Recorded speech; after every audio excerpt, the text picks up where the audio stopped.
Muy buenas tardes, amigos de Cadena Política. Hoy estamos iniciando un nuevo espacio, Diálogos Metropolitanos, en el cual estaremos abordando las diferentes problemáticas de las ciudades mexicanas, de las ciudades del mundo. Veremos casos de éxito, pero también veremos soluciones desde lo local de cómo podemos todos entrarle a ser parte, no solo de los problemas, sino fundamentalmente ser parte de las soluciones. A eso le llamamos gobernanza metropolitana, un método en el cual todos somos corresponsables de que las cosas sucedan.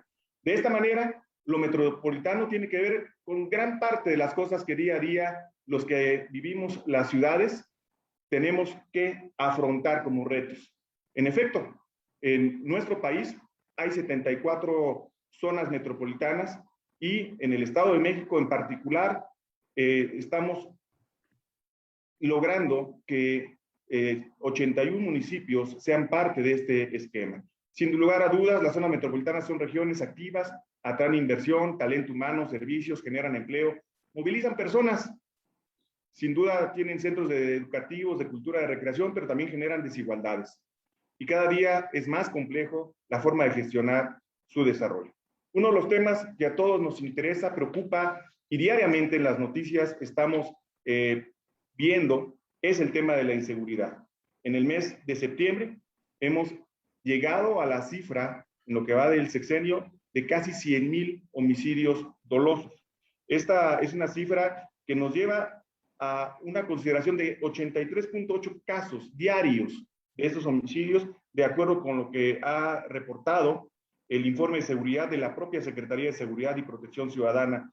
Es algo que sin duda alguna a todos nos llama a la reflexión y a la acción. Por eso, hoy queremos iniciar este programa de diálogos metropolitanos con un invitado experto en los temas de seguridad, para hablar justamente de cómo podemos lograr ciudades seguras y libres de violencia.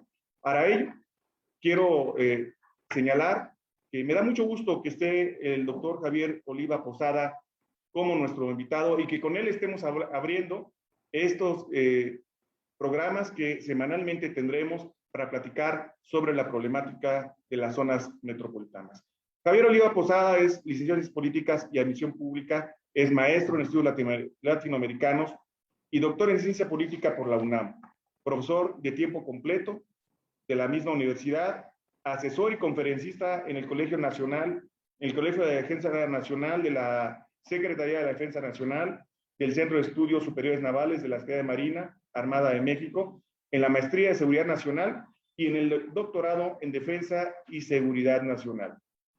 Ha sido instructor en el diplomado y profesor de la Maestría de Inteligencia para la Seguridad Nacional del CISEN, profesor de diferentes diplomados en Seguridad Internacional de la Universidad de Anáhuac, de las Facultades Políticas de la Cámara de Diputados, en fin, conferencista egresado y autor en el Centro de Estudios Hemisféricos de Defensa, William Perry Center, de la Universidad de la Defensa del Departamento. Colabora con la Sedena también en estos temas. En fin, creo que Javier Oliva es una de las voces más autorizadas en materia de seguridad y defensa nacional en nuestro país. Javier, qué gusto que estés con nosotros hoy en Diálogos Metropolitanos. ¿Cómo estás? Muchas gracias, Pablo. Me da mucho gusto estar. Pues es toda una distinción la que debutar en este espacio de diálogos metropolitanos contigo, que nos conocemos desde hace muchos años, tu amplia trayectoria como funcionario público y tu formación académica, pues siempre es un orgullo tener egresados de la Facultad de Ciencias Políticas y Sociales como tú, y gracias por la oportunidad y saludos a nuestro auditorio.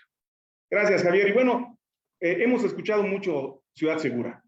¿Cómo pudiéramos definir qué es una ciudad segura, Javier? ¿Qué podríamos tener como sus elementos, como sus características? ¿Cuál sería este imaginario ideal de lo que debería ser la ciudad a la que aspiramos como una ciudad segura, libre de violencia?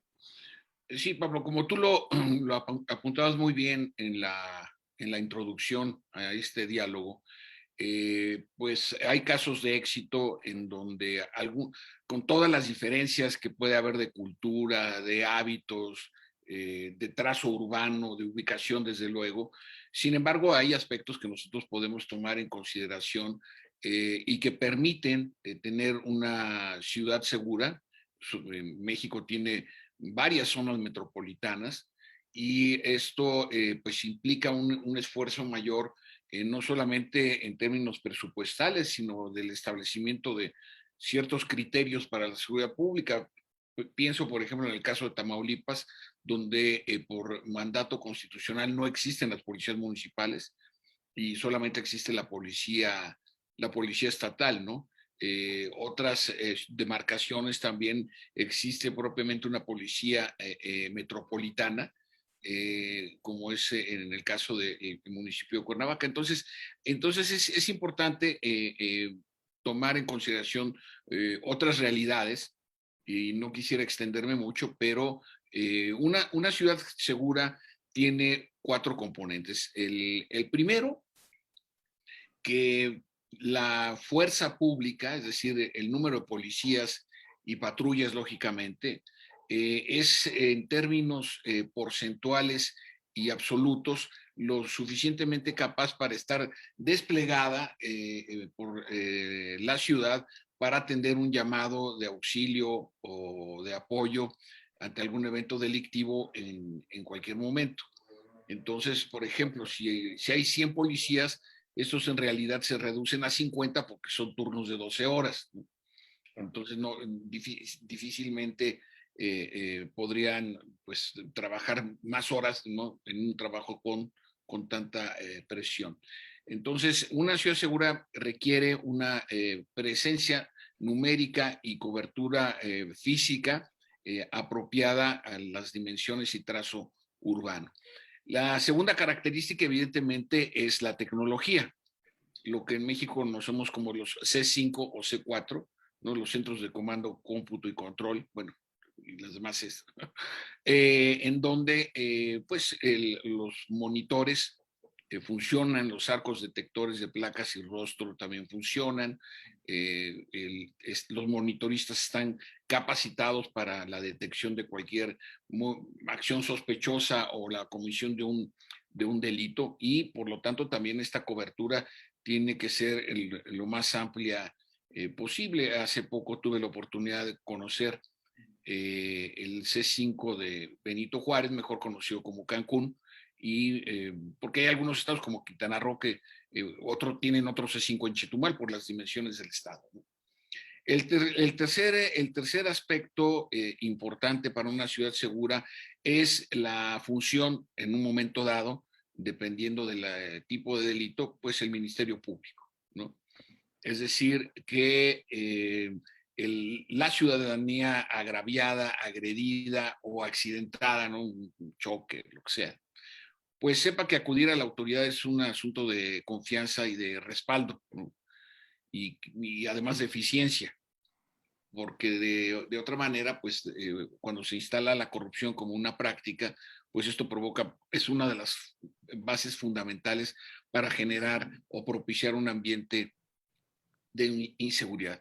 Y la cuarta son las prácticas ciudadanas, las prácticas cívicas que construyen ciudadanía, en donde, evidentemente, también la sociedad tiene un papel, la sociedad urbanizada tiene un papel muy importante en lo que se refiere a la observancia, por ejemplo, de la ley.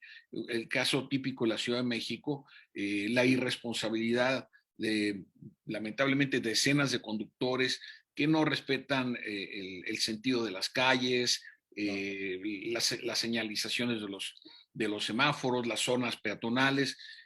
Si nosotros comparamos la mayor parte de nuestras ciudades con la forma del trazo de las calles en ciudades como París, como Londres, como Berlín, en estas ciudades excepcionalmente existen los topes.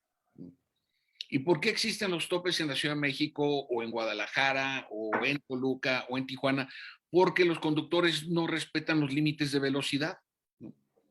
Entonces, a eso me refiero, es decir, la ciudadanía tenemos una responsabilidad muy importante respecto de que la ciudad sea segura. Por ejemplo, en el caso de Londres es muy interesante que el National Health Service, el Servicio Nacional de Salud, tiene problemas verdaderamente crónicos los fines de semana por el abuso en el consumo del alcohol y de las drogas. hay accidentes, riñas, por supuesto violencia doméstica. Se vuelve una situación verdaderamente difícil para las autoridades londinenses y por supuesto para Scotland Yard, que es el nombre de la policía, para poderle brindar seguridad a las personas, pues evidentemente manejar o caminar, subirse al metro en estado de ebriedad, por ejemplo, pues, se pueden suscitar riñas, faltas de respeto, etcétera. Entonces, ¿qué tanto nos toca a nosotras y a nosotros como responsables para la conservación o en el caso de muchas zonas metropolitanas, lamentablemente, recuperar la paz pública? Precisamente en ese aspecto, siendo cuatro las dimensiones que nos compartes, Javier, que caracterizan a una ciudad segura, podemos notar que hay que la forma de atenderlo es de manera transversal, es de manera integral. No podemos pensar que la seguridad solamente sea un tema de policías, de pistolas, de armamento, sino es un tema que requiere el involucramiento de todos los actores de la sociedad. Pero a veces la gente dice, bueno, yo qué puedo hacer como simple ciudadano, como peatón, como gente que quiere apropiarse del espacio público, pero no quiere ir al parque porque se siente en peligro, etcétera. ¿Qué puede hacer el ciudadano convencional? ¿Qué pueden hacer las organizaciones sociales? ¿Qué podemos hacer todos para tener una ciudad que pueda tener mejores estándares de seguridad? ¿Cuál podría ser el rol que asumamos los ciudadanos, Javier? Bueno, y hay un recurso muy importante que es la denuncia, ¿no? Y que los centros telefónicos que recuperen las denuncias es lo que se llama inteligencia ciudadana. Es decir, toma de decisiones por parte de las autoridades a partir de la información que de manera directa y sin cortapisas la ciudadanía aporta para esa toma de decisiones. Entonces, allí, claro, ahí hay un factor de confianza, es decir, si yo como ciudadano reporto alguna conducta extraña de alguna vecina o vecino que veo que manejan maletas que pueden contener droga u otras cosas más graves, tener la confianza de hablar a esos centros de denuncia y que en efecto funcionen, ¿no? Y que no la denuncia se vuelva contra el denunciante. Entonces, esa es la primera parte y también su problema para instrumentarla.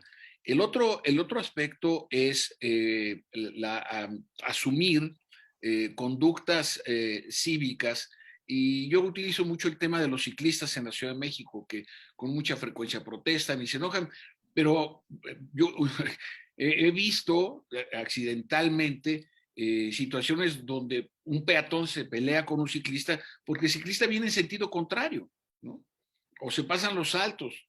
Es decir, el reglamento de tránsito se aplica para todos, no es más laxo con los ciclistas, no se digan con los motociclistas, ¿verdad? Entonces, sí me parece que hay un papel muy importante en cuanto a la responsabilidad pues el cumplimiento de las leyes. Estoy hablando de las leyes de tránsito porque para las zonas metropolitanas es clave para su movilidad y condiciones de seguridad, pero ¿cuántas señoras que llevan a sus hijos en vehículo se llegan a estacionar en segunda o tercera fila sin ningún problema, ¿no? Claro, en efecto, la conducta antisocial es el antecedente de la conducta delictiva. Sí, No podemos suponer que una persona que hace una falta menor no esté generando un clima social propicio para que se cometan ya en un nivel de mayor gravedad lo que el Código Penal establece como delitos.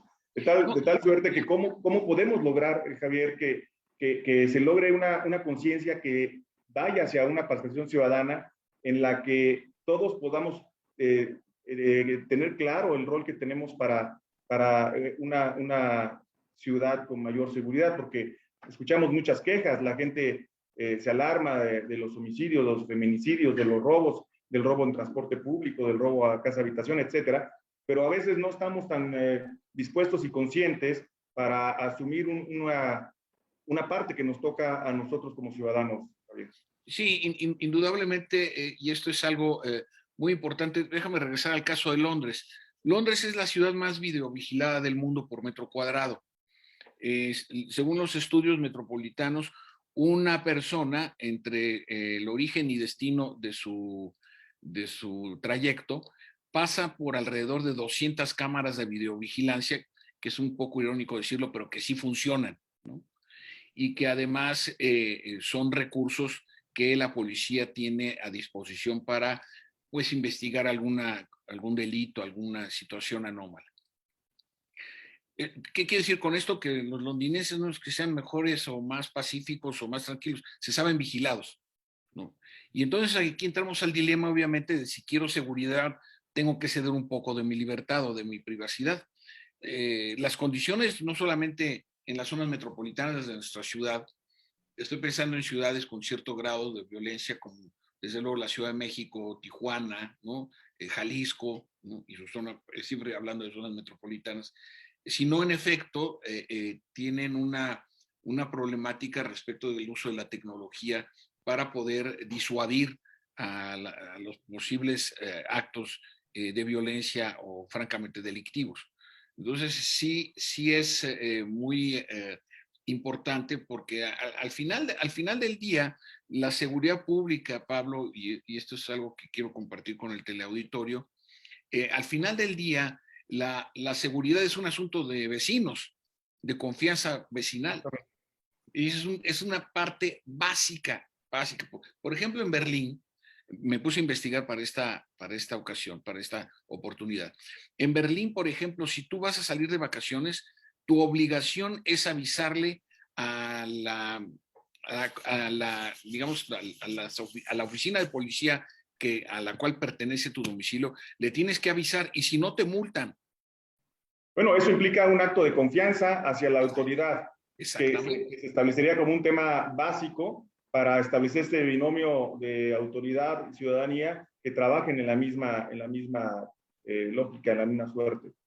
Así es. Entonces, por eso es importante, este aspecto de la confianza, porque es propiamente en términos sociológicos, se trata de una percepción, se diría en términos psicológicos, ¿no?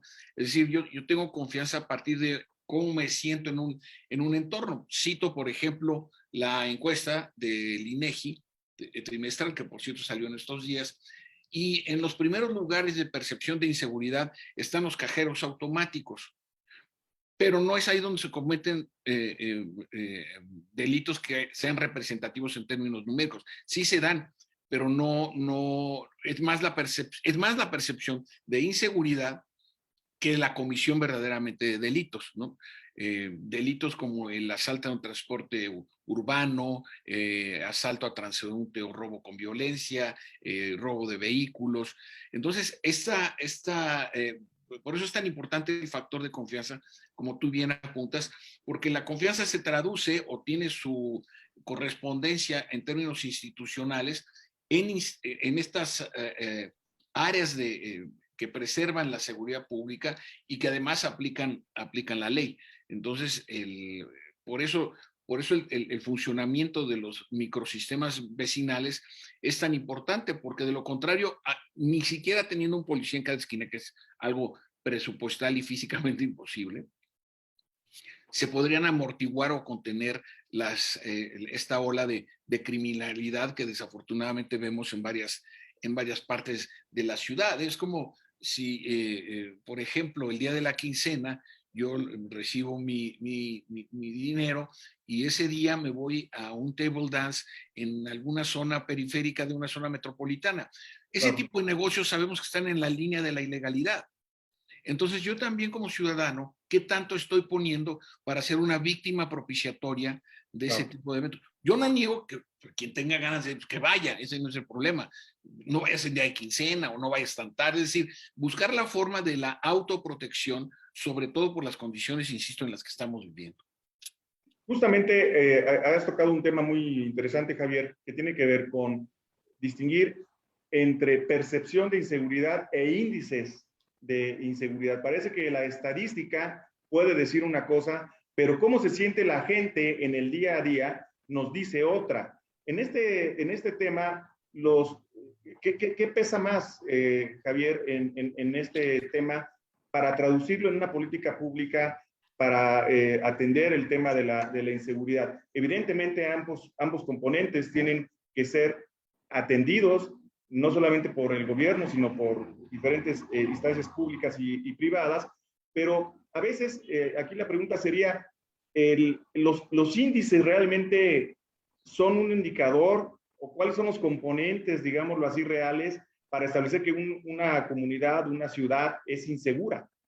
Bueno, indudablemente que la información estadística y la información cualitativa es muy importante. Por ejemplo, estos datos que ofrece el INEGI, en donde se hacen preguntas, en dónde se siente usted más inseguro, es una mezcla de apreciación de la persona encuestada y la información numérica que nos aporta. Entonces, esto indudablemente que es un aspecto muy importante.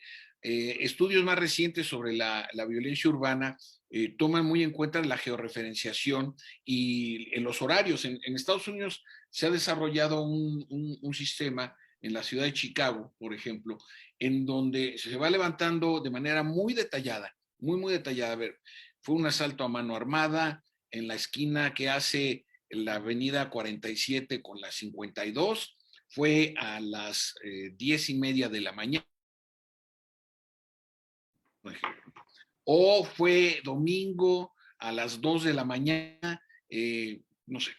Entonces, eso permite, la información estadística georreferenciada delictiva o de accidentes o cualquier otra cosa, pues se sirve de base para la toma de decisiones. Lo tenemos muy las agencias, perdón, las compañías de seguros de automóviles lo tienen muy claro. Por ejemplo, en el trayecto Ciudad de México-Cuernavaca hay tramos de la carretera que por distintas circunstancias arrojan un mayor índice de siniestralidad, sea por lluvia, sea por exceso de velocidad. Puedes, obviamente, lo vimos con la tragedia de hace un par de semanas, un poco más, con la muerte de 7 motociclistas, ¿no? En una recta, que se conoce la recta de Parres, que es una recta que en el sentido Ciudad de México-Cuernavaca va de bajada. Entonces, ¿qué tanto nos ofrece este tipo de información? Pues clave para poder tomar.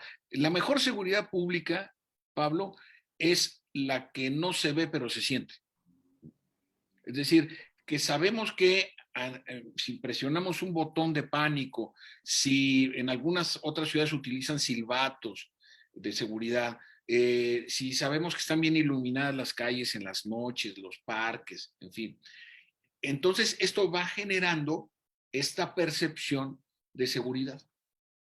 Claro. Pero insisto, al mismo tiempo está la actitud complementaria, no menos importante, de la propia ciudadanía, ¿no? Entonces esto me parece clave para el diseño de programas y políticas de seguridad pública. Por supuesto, y pones el énfasis en cómo el ciudadano debe ser corresponsable de su seguridad, no cayendo en situaciones de riesgo, siendo precavido de los lugares a los que asiste, del comportamiento que tiene, de las rutas que lleva. A veces vemos muchos memes en televisión o en revistas, en redes sociales, que nos hablan de cómo la gente puede cuidarse o cómo puede justamente caer en condiciones de riesgo. Por eso es muy importante el rol que la ciudadanía cobra en esta forma, y también cómo logramos que la promoción de una ciudad segura se dé de abajo hacia arriba. No abajo desde niveles de gobierno, sino abajo me refiero desde lo más íntimo del hogar, evidentemente, y pasando por la vida comunitaria, pasando por el barrio, por la actuación de los municipios, de las alcaldías, en el caso de la Ciudad de México, y por supuesto los estados y el país. Esto implica, hace algunos días hubo un conversatorio sobre ciudades seguras y un amigo participante en este señaló que la seguridad de los mexicanos se debe construir desde lo local o no será. O sea, o se empieza desde abajo, desde el día a día, desde la casa, claro, o difícilmente una acción en materia de seguridad será efectiva. ¿Qué te merece opinión esta expresión de lo local, Javier? coincido plenamente con, la frase es muy parecida al título de un libro de pues un reportero de investigación, ya ahora es un investigador en temas de medios de comunicación. El libro se llama Pensar global, actuar local, ¿no? Justamente. Es decir, le tenemos que dar esta dimensión a las prácticas locales sin perder de vista lo que implica precisamente la globalidad, en este caso de los medios de comunicación. Y esta misma analogía la podemos establecer en lo que se refiere a las prácticas de seguridad pública. Tú y yo hemos citado en esta breve charla, hemos estado citando casos internacionales, ¿no? En donde algo podemos aprender, no obstante, insisto, la diversidad socioantropológica que implica comparar la Ciudad de México o Tijuana o Guadalajara o Toluca con Madrid, Roma o Sevilla, ¿no? Porque finalmente la extensión y la complejidad de la inseguridad pública es algo que lamentablemente, de manera deplorable, pues se ha extendido en distintas partes del mundo. El problema es por qué en unos países, en unas regiones, como por ejemplo Latinoamérica, en donde pues tenemos dos de los 6 países más violentos del mundo, que por cierto no está México allí. En primer lugar es Venezuela y el segundo es El Salvador. Entonces, ¿qué estamos haciendo mal en Latinoamérica? Que no obstante tenemos democracia, tenemos una cierta solidez institucional y no tenemos calidad de seguridad pública. Por ejemplo, el metro de Berlín no tiene torniquetes, pero a nadie se le ocurre subirse sin pagar su boleto. Claro, te sorprenden los inspectores en los vagones del metro de Berlín sin tu boleto pagado y, bueno, primero te bajan de allí y te llevan a la comisaría. Entonces, también me parece que la oportunidad en la acción disuasiva de la autoridad juega un papel muy importante, pues, para evitar que esto se vuelva una práctica común. Claro, Javier, vivir en una ciudad tiene muchos satisfactores. Tienes acceso a centros de negocios, a educación, tienes acceso a centros comerciales, tienes espacios públicos, tienes desarrollo tecnológico, tienes movilidad, etcétera. Pero también pareciera que vivir en una ciudad trae consigo el tema de estarse acostumbrando a que estarás en un lugar más seguro. Pareciera que la ciudad trae asociada como un mal inherente a sí misma el tema de la inseguridad. Consecuentemente, ¿cómo podemos nosotros pensar en que logremos una ciudad segura a partir de acciones concretas entre todos? Por ejemplo, en el ranking de ciudades más seguras del mundo que hizo The Economist, señaló que la ciudad más segura del mundo es Copenhague. Bueno, ¿qué hacen esas ciudades? Tú nos estás dando ejemplos ya muy concretos en Londres, en Madrid, en Roma, en Berlín. ¿Qué podemos hacer las ciudades mexicanas para entrar a ese ranking y no solamente ser parte de la estadística, de las cosas malas y de los sucesos fúnebres que los medios de comunicación nos cuentan día a día que pasan en materia de inseguridad? Pues mira, es algo muy difícil de reconocer, pero lo es. ¿Qué implica el respeto del ciudadano común a la autoridad uniformada, es decir, al policía? Porque esto también implica prestigio de la policía. Déjame regresar al caso de Londres. Los famosos bobbies, ¿no?, de Scotland Yard no traen arma. Traen un tolete, una carga de gas, su uniforme, pero donde se para un policía metropolitano de Londres, es que la cosa está seria. No necesita un arma de fuego. Claro, tiene su estructura antiterrorista, en fin. Pero me estoy refiriendo a la policía común, ¿no?, a la que nosotros nos podemos encontrar en cualquier esquina, en cualquier avenida de las zonas metropolitanas de nuestro país, ¿no? En el caso de Madrid, ¿no?, también.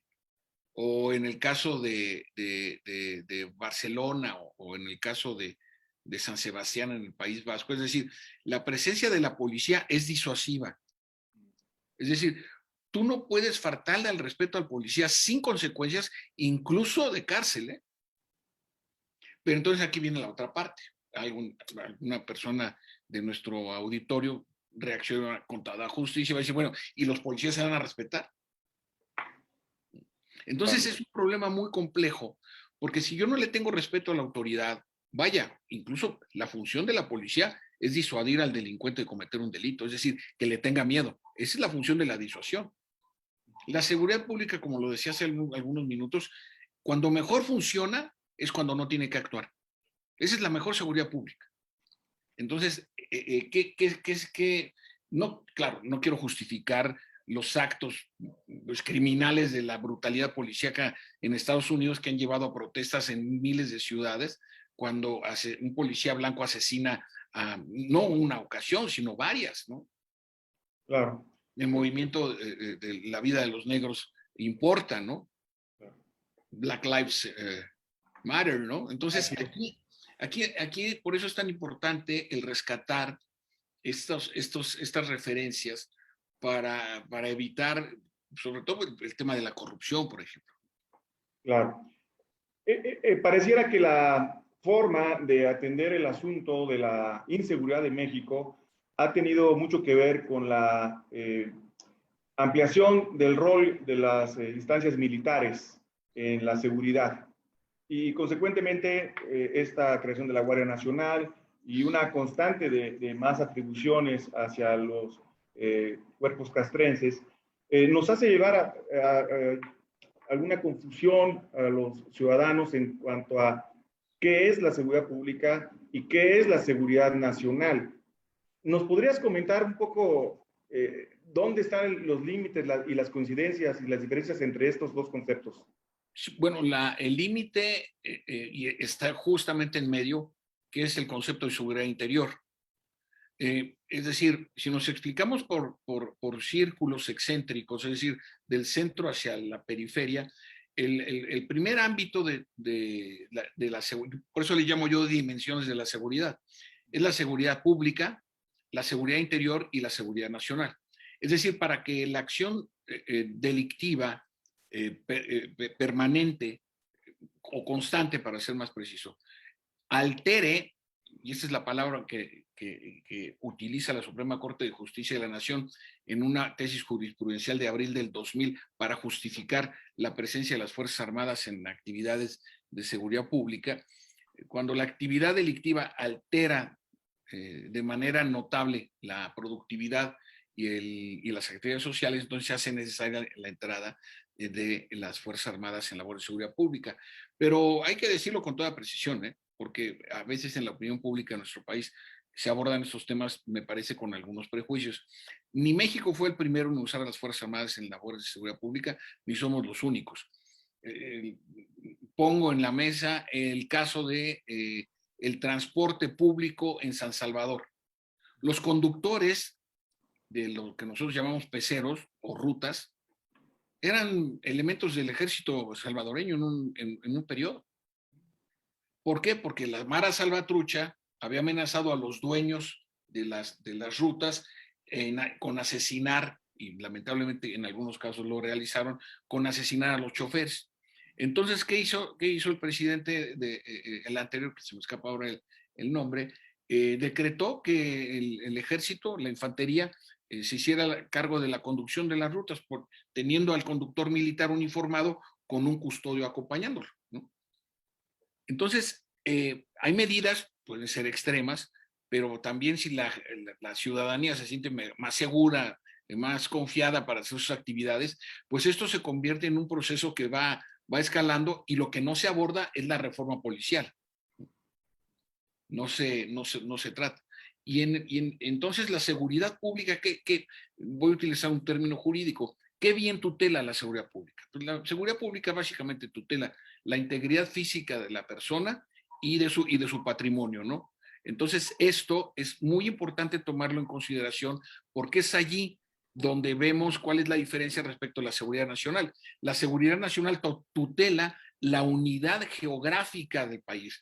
Es decir, el paso de hasta allá, que afortunadamente no hemos llegado, y en cambio la seguridad interior lo que tutela es el adecuado funcionamiento, en este caso de la democracia mexicana, de sus instituciones, de la aplicación del Estado de Derecho. Ahora, no hay que negarlo.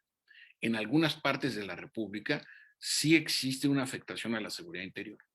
Pero afortunadamente no se ha extendido. Esto no quiere decir que no tengamos que actuar, sino justamente lo que hay que evitar es que lo que Joaquín Villalobos llama de una manera muy afortunada la captura criminal del Estado. Es decir, a los criminales no les interesa desaparecer el Estado, lo que les interesa es controlarlo. Y esta postura, pues evidentemente es muy peligrosa para cualquier país. Y importante en lo que refieres, el hecho de que también las diferentes encuestas miden el hecho de que es justamente las Fuerzas Armadas las que mayor nivel de confianza generan en la población. Y sin duda alguna, esto es uno de los elementos que se toma en cuenta para tener un rol más activo en la seguridad interior de las Fuerzas Armadas en nuestro país, Javier. Sí, e incluso empresas como Parametría, Mitofsky o el Centro de Estudios de Opinión Pública de la Cámara de Diputados constatan que en los primeros 2 o 3 lugares se encuentran las Fuerzas Armadas y la Guardia Nacional. Es más, la Guardia Nacional, que apenas tiene 2 años y 3 meses de haber sido creada, trae el 85% de la confianza ciudadana. Entonces, mi reflexión crítica es, ¿qué se tendría que reproducir a nivel local para la reconstitución de estas corporaciones que, lo decía mi finado director de tesis de doctorado, José Luis Orozco, la calidad de una democracia se mide por la calidad de su seguridad pública? Porque la democracia no es ir a sufragar, que haya candidatos, candidatas, diputados, gobernadoras. Esa es la parte formal, procedimental. Las condiciones para vivir en democracia es evidentemente en convivencia, ¿no? Sabiendo que existe la aplicación de un Estado de Derecho, que hay cumplimiento por parte de las autoridades y por parte de la ciudadanía. Entonces, cuando yo escucho que dicen, no, es que a los policías hay que pagarles más y darles más armamento, yo estoy de acuerdo, pero también más valores. Porque si no, entonces vamos a tener policías mejor armadas y mejor pagadas, pero que no están haciendo el trabajo como corresponde. Lo que se pretende, y el presidente de la República lo ha dicho varias veces, lo que se pretende con la Guardia Nacional en su traslado administrativo a la Secretaría de la Defensa Nacional es preservar la axiología militar, vocación de servicio, patriotismo, lealtad, espíritu de cuerpo, que son los principios que identifican el proceder de los integrantes de las Fuerzas Armadas, no solo en México, es la profesión de las armas, esa es la filosofía de la guerra. Entonces, que se hace difícil porque además esto no, quien sostiene que esto comenzó con Felipe Calderón, lo digo con toda claridad, le hace falta estudiar, ¿no? Porque Claro. desde 1946 hay participación de las Fuerzas Armadas en labores de seguridad pública. Cuando Miguel Alemán crea la Dirección Federal de Seguridad, teniendo como primeros integrantes a 10 jóvenes capitanes del colegio militar. Y de allá para acá, otra frase muy manida es que hay que regresar los militares a los cuarteles. Nunca han estado. Entonces, Javier, pues fíjate que este es nuestro primer programa, Diálogos Metropolitanos, y se me está yendo, pero muy rápido. Seguramente porque el tema da para ello, pero también porque tu exposición es muy, muy clara. Vamos a tener que ir cerrando, pero yo no quisiera dejar de preguntarte respecto a esto que se ha denominado la prevención situacional del delito como una claro, forma de la recuperación del espacio público, de generar la habitabilidad de nuestras ciudades, tomando en cuenta los temas urbanísticos, los temas que tienen que ver con la planeación de la ciudad, los temas que tienen que ver con la inhibición de las conductas antisociales. ¿Cómo puede un gobierno local en el Estado de México, estamos a unos meses de que se dé un cambio en autoridades locales, nuevos presidentes municipales estarán asumiendo esta responsabilidad el día 1 de enero? ¿Cómo podríamos decirles a estos presidentes municipales que tomen este tipo de herramientas, que tomen este tipo de casos de éxito, y qué poder hacer desde un gobierno municipal, en el caso del Estado de México, desde donde te estamos saludando, para incidir en esta condición de prevención situacional del delito? bueno, indudablemente en aquellos municipios de densa población urbana, como obviamente en el Zahualcoyo, el Catepec, bueno, en fin, todo lo que es la zona conurbada. Evidentemente la seguridad pública en términos de tecnología es cara, ¿no? Lamentablemente, y esto hay que decirlo con toda claridad como análisis político, el partido oficial, Morena, ha adoptado posturas que a mí me parecen muy, muy criticables, de recortar hasta en un tercio para este ejercicio fiscal, el que está concluyendo, recortó un tercio del presupuesto, 208 municipios a nivel nacional se quedaron sin presupuesto para seguridad pública a nivel federal. Entonces, sí me parece que desde la Cámara de Diputados tiene que haber un replanteamiento respecto de los criterios de la inversión en materia de seguridad pública, que obviamente está etiquetada. Pero a nivel local, estrictamente hablando, me parece que las alcaldesas y los alcaldes, en una actitud que tiene que ser innovadora, ¿no? Pues recurrir a la información que genera la ciudadanía, ¿no? Claro. Es decir, no pedirle que vaya a declarar al Ministerio Público, porque esto no va a dar resultado en el corto plazo. ¿Qué sí va a dar resultado? Y es una sugerencia que ha dado resultado en varios países latinoamericanos, la denuncia anónima, ¿no? Fortalecerla. ¿A qué me refiero fortalecerla? Tener el número personal adecuado, con la capacidad de interlocución apropiada, ¿no? Es decir, no es un call center, es algo muchísimo más complejo que eso, de tal manera que y la información recuperada, como tú bien dices, tiene un aspecto situacional o georreferenciado, ¿no? Y esto inmediatamente nos va a revelar el mapa en donde hay presencia de delitos, porque ahora están los delitos ocultos como la violencia machista, ¿no? Claro. Entonces, ¿a quién le habla una mujer que está siendo golpeada por su papá o por su primo, o por un vecino o por su pareja, que es lo peor, ¿no? Así es. Javier, el tiempo es nuestro enemigo en este programa, pero yo quisiera que nuestra audiencia pueda seguirte en tus redes sociales, ¿nos las compartes? Sí, cómo no. Es @ y mis iniciales JOP, Hop, y luego en minúsculas SO, Hopso, ¿no? Perfecto, para que ahí estemos en contacto contigo. Ha sido un extraordinario inicio del programa Diálogos Metropolitanos. Gracias por permitirnos hacer contigo un tema muy importante que es la promoción de la cultura metropolitana, entendiendo que tenemos que avanzar hacia la gobernanza metropolitana, en la que todos somos parte, somos corresponsables y todos tenemos que hacer ciudad y hacer del derecho a la ciudad realmente un derecho asequible para todos, que nos permita, sin duda alguna, establecer nuevas condiciones de habitabilidad en nuestras ciudades y, por supuesto, condiciones que les sigan haciendo centros de atracción en todos los aspectos para la gente, que valga la pena vivir en la ciudad. Serían tus comentarios finales, Javier, y con ellos despediríamos este programa amablemente que nos has acompañado. Te agradezco mucho la oportunidad de haber participado en este programa inaugural y estaré pendiente de una nueva oportunidad, Pablo. Muchas gracias. No, pero por supuesto que la oportunidad es la que nosotros te queremos rogar y consecuentemente que nos permitas también que nuestro auditorio pueda seguirte porque eres una de las personas que más ha incidido en términos del estudio de la seguridad de nuestro país y es para mí un honor que nos hayas permitido estrenar este programa. Quiero agradecer el espacio a Cadena Política que hoy amablemente nos brinda su infraestructura para llegar a mucha gente y consecuentemente todos a hacer ciudad. Muchas gracias. Hasta luego.